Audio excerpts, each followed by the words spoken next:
कुलस्थायिने गुरुविक्रमाय गुह्यप्रवराय गुरवे गुणगुरवे गुरुदैत्यकलक्षेत्रे गुरुधर्मसदाराध्याय गुरुपुत्रपरित्रात्रे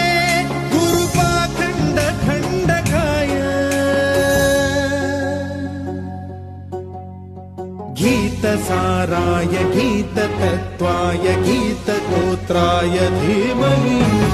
गूढगुल्फाय गन्धमत्ताय गोजयप्रदाय धीमहि